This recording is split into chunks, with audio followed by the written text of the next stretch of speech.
بسم الله الرحمن الرحیم نحمده ونصلي على رسوله الكریم. سورہ فاتحہ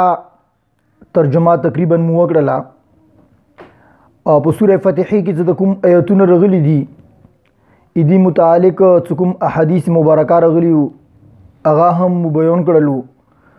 اوس دې کوم تشریح علماء کرامو کړي دا مفسرین کړي دا مختصر غندې دې تشریح کوو. الحمدلله رب العالمین معنا مودا وکړه ټول تعریفونه خوص الله دی پاره دي، یعنی چې څوک هم چې ته کی تعریف کوي دا تعریف دی الله دا. لکه یو کور جوړ شو دا خستا کور جوړ دا یا یو ګوډه جوړ دا یا موټر دا یا ریل ګوډه دا یا څه هم دنیا کې چې شدي یا رنگ شو دا سکلا وایي چې دا خستا رنگ شو دا خستا جوړ شو دا نه هغه کی خلق دا یی چې دا فلنکی جوړ کړه دا فلنکی ملک جوړ کړه دا فلنکی کاس جوړ کړه دا یعنی هغه کاس تعریفي دا اندسه د دنیا کې د صورت چې کیږي دا اټول کجو جوړ دا چو جوړ دا اخسړی جوړ دا سړی چو جوړ دا الله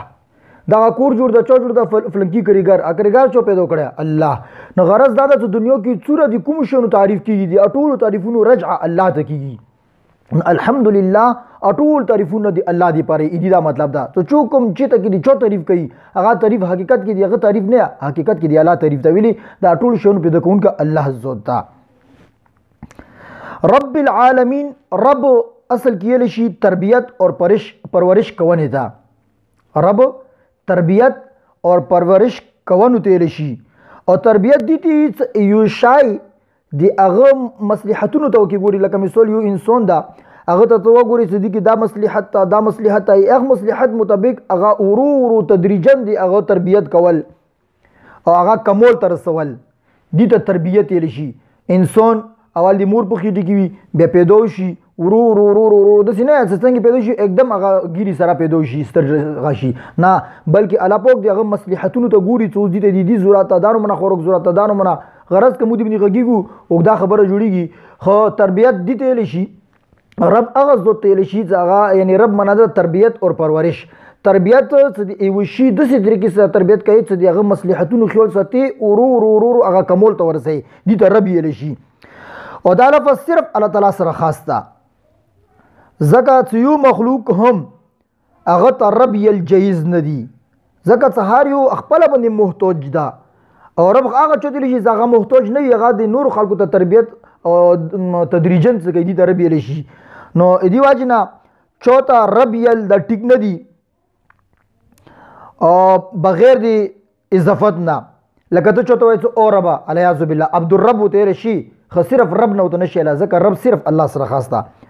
العالمین دنیا کې د څوره شیون دي لکه اسمان ستوره یعنی ستوري شو المرستر شولا سپوږمۍ شولا هوا شولا تاندر شولو بارون شولو فرشتي شولي جنات شولو زمکه شولا اندانو ټول مخلوقات هغه کې حیوانات دي انسانون دي نباتات دي جمادات دي دا ټول دا په دې کې داخل دي او دا ټول یو علم ده دسی په زورو او په لکو علا په نور علمونه هم پیدا کړی دي څنګه دی علم نه بار دي څکلا ټول کائنات تربیت اور پرورش ذمہ دار صرف یو الله دا ندی حمد او دی تعریف حقیقت کی مستحق هم مغا الله دا. بعضی علماء لیکلی چې د عالمین جمع راغلو دا مطلب دا چې دغه ځمکه او د کې د څوره شیون دي اسمان او د کې د څوره شیون دي دا ټول یو علم ده. دینه علاوه د نور عالمونه دا کومه فضا د هوا دا ټول مخلوق په دې کې ده. بعضو نو معلومیږي چې مخلوق چونکې عالمونه اتیا زره دي چونکې عالمونه 40 زره دي. تفسیر کبیر کې امام رضی رحمت الله علیه وسلم تقریبا 810 یا 20 سال مخکې لوی مفسر تیر شوی دا هغه چې دا پوسه فضا کې یعنی مخلوقات دي چې هغه دینه علاوه دي دی باندې دا اعتراض ورېږي چې خلک یا دای چې کله ته اسمان کې و حد ته ورسېږي یازو کې هوا نشته دا تاسو کې انسان یا بل شی جمدای نشي پاتې کېدای دا مخلوق څنګه یازو کې جمدای پاتې ده. نه جواب دا آسان ده لکه څنګه دا خلک په دنیا کې څه پاتې کېږي ژمدي هغه مخلوق دي مغز ول مخلوق هغه مغزونه کې ژمدي پاتې کېدلی شي. د دې تایید د امریکې یو خلایي مسافر څه چوک اسمان ته ختلو جان ګلین یې څه دا کله سفر نه واپس راغلو بیا هغه دا ویلو څه دا فضا دوره کولو د اسمان دوره کولو د څه هغه انتها بالکل یو طرف ته نه معلومیږي څه کله نه معلومیږي نو دینه پاتې ولې کېدله څه دا فضا ډېره ستره فضا ده او دینه علاوه نور عالمونه او نور مخلوق هم شته نو عالمین ازکه جمع راغللو. الرحمن الرحیم رحمان دا اردوړه صيغې دي مبالغې دي. څه الله تعالی د خپل ضرورت یا د دباو دی واجنه یا د چا د مجبورۍ دی واجنه د اټول کائنات او د مخلوق تربیت او پرورش ذمہواره په خپل ذمہ باندې نه خصي چونه دباو رغلوي یا خپل څه مطلب یور کی نه بلکې بغیر د څه مطلب بغیر د څه دباو الله پاک د اټول کائنات بغیر د مجبورۍ نه دی هغه تربیت او پرورش کوي. نو رحمان رحیم دی تل شي. رحمان او رحیم دا د دوی صيغې دي. رحمان یې لشي عام الرحمت تا او رحیم یې لشي تام الرحمت تا. عام الرحمت مطلب دا غته چې الله پاک رحمت هر زمانه کې هر چوته شامل لا مخکې هم اوس هم دا روان زمانه کې به هم وي او کامل هم دا اندا واجه د لفظ رحمان دا صرف ته الله ته لشي سوا د اضافت نه ته چوته رحمان نه او رحمانه دا یل ټیک نه دي. علماء لیکلي چې دا ګونو دا عبد الرحمن ته یل پکوردي محمد الرحمن ته یل پکوردي فضل الرحمن ته یل پکوردي صرف رحمان یل دا علماء د جایز نه دي خېلی نه جایز دي خېلی دي. نو رحمان دا یل شي عام الرحمت تا چې دغه رحمت عام ده او رحیم دا تام الرحمت چې دغه رحمت کامل ده. مالک یوم الدین څکله الله جل شانه دی اټول دنیا د انسانونو باندې قبضه ده هر څه مغل لوس کی دي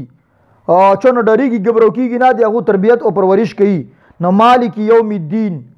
مالک ته دی ورځې دی جزا یو شای هم دی هغه قبضه او تصرف نه بار نشته ده نو چوک دا طاقت او قوت شته ده چې الله تعالی قدرت نه بغیر هغه یو نیم کور وکي. اوس مالک حقيقي مالک چوک ده حقيقي مالک دی اټول کائنات او دی ذره ذره هغه ذات ته هغه دا پیدا کړه ده هغه انداز ستر کړی دي هغه دی تربیت کوي هغه باندې دی مکمل یو قسم ته ملکیت ته هغه په ظاهر باندې هم هغه په باطن باندې هم او په جمدی باندې هم دی هغه ملکیت ته په مړی باندې هم دی هغه ملکیت ته سدي هغه ملکیت ابتدا شته د ملکیت کله نه ده نه انتها شته کله به ختميږي. ایدی په مقابله کې کته انسان واخلي د انسان د ملکیت ابتدا هم شته ده انتها هم شته. اول سره مالک نو څه پیدا شولو بیا مالک نو څه کرستر شولو مالک جوړ شولو کله مارګ درغلو بیا ملکیت ختم شولو سبا کې مت پولیس بیا ملکیت نوي. د انسان ملکیت محدود ده د الله تعالی ملکیت لا متناهي ده یغه اولم نه د معلوم مانځ هم نه د معلوم اخیر هم نه د معلوم. نو مالک یوم الدین حقيقي مالک ته ورځي د جزا چوک شولو الله شولو. انسان خو بیوارث ختم شي الله جل شانو بالکل نه ختميږي. نو دغه د الله تعالی ملکیت په شیانو باندې هغه په ظاهر باندې هم ده په باطن باندې هم ده. د انسان ملکیت د اشیاء باندې په ظاهر باندې خشتو ده خو په باطن باندې نشته ده. اندا واجه ده الله تعالی د حمد او ثنا سره مو عبادت او هغه نه مدد مو غوړو صرف مدد مغنه ته غوړي بل چې مدد ته نشي غوښتله. نو ایاک نعبد و ایاک نستعين دي کې دوه حیثیت دي. یو حیثیت دغه چې اوس کله الله پاک مو پیدا هم کړیو هر څه مغلوس کې دي دنیا کې هم دنیا پیدا کېدل نمخ کې هم به دنیا کې به دنیا نه بعد قیامت پورې زی دا اټول دی غلوس کې دي اوس به مدد مو چونه غړو دا تعریفونه ازک اندي لپاره خاصو ملک ازک اندو ده. اوس دویم حیثیت ایاک نعبد هغه چې ده هغه دغه ده انسان د خپل ځان لپاره دعا کوي سهله ته مو مدد وکي. نو اس کې ایاک نعبد عبادت دا صرف المنزه ته نشي لا. امام غزالی رحمت الله فرمایي چې عبادت المنزه ته لشي ای الله په المنزه کې مو ته مدد غوړو روزه ته لشي زکات ته لشي حج ته لشي تلاوت قرآن ته لشي هر حالات کې الله تعالی ذکر ته لشي حلال رزق لپاره کوشش کول ته عبادت لشي پړوسی او ملګری سره هغه حقوق ادا کول ته ویل شي خلکو ته د نیکو کارونو حکم کول دي ته ویل شي عبادت او بعضو کارونه خلک منې کول دي ته ویل شي عبادت او د پیغمبر صلی الله علیه وسلم د سنت اتباع کول دي ته ویل شي عبادت په د ټولو شیانو کې ای الله ایاک نعبد موږ دې ته عبادت کوو و ایاک نستعین او خدای دغه ټولو شیانو کې موږ ته نه مدد غواړو عبادت صرف دې ته یوه شي ته نه شي موږ ته وغلو عبادت امام غزالی رحمت الله فرمایي چې عبادت دغه لاسو شیانو ته ویلی شي عبادت کې د الله تعالی سره هیڅوک شریک نه دی جوړول پکار او نو الله تعالی سره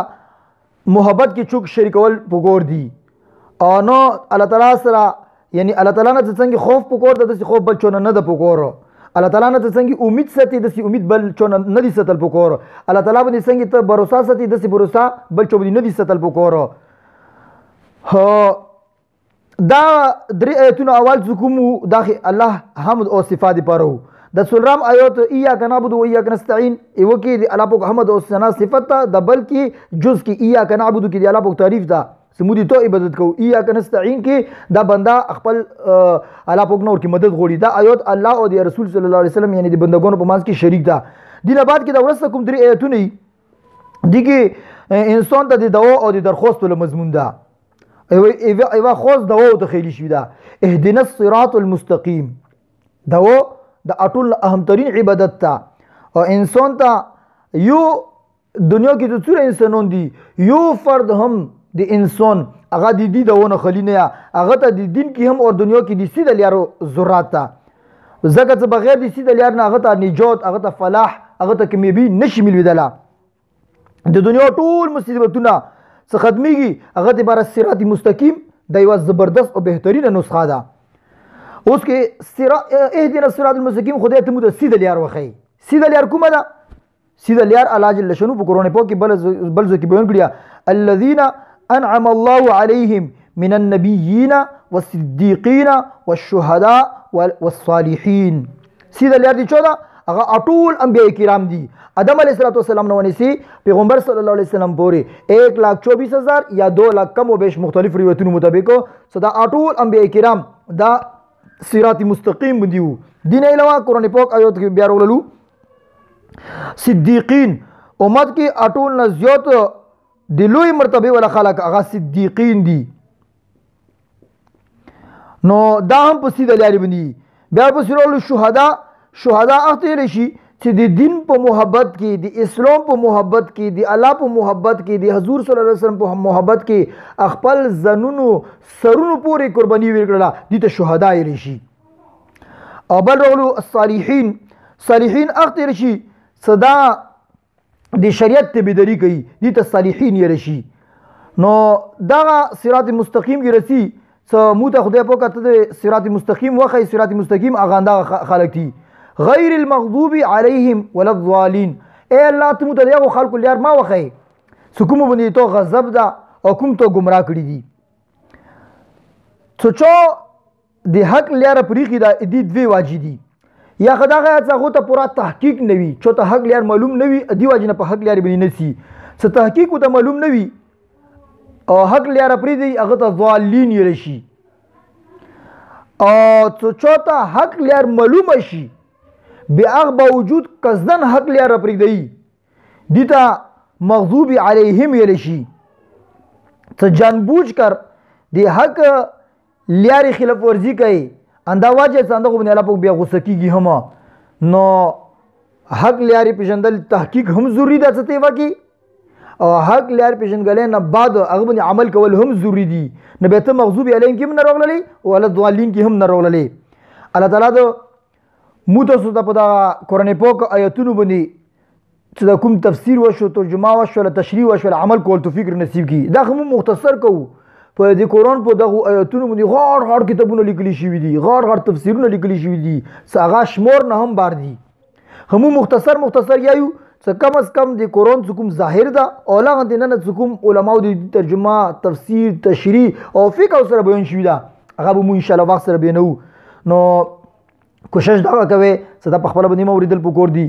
او خپل ځون سره بچي هم کینول پکور دي ان شاء الله تعالی موږ کومه ترجمه کوو دا به باقاعده په حوالو باندې وي انشاءالله کتاب نه ترجمه کوو ځکه چې موږ خپله باندې هېڅ هم نه یو موږ خپل استادانو نه کوم اورېدلي دي او د موږ استادانو په کتابونو کې چې کوم شاعري کله شوی ده انشاءالله هغه نه به موږ غږېږو بار نه به داسې باندې خبر ورکې نه وي چې هغه خپل طرفه نه یوه رایې ورکوي چې کوم ځای کې موږ یوه رایې ورکوو هغه سره باقاعده یایو چې دا خبره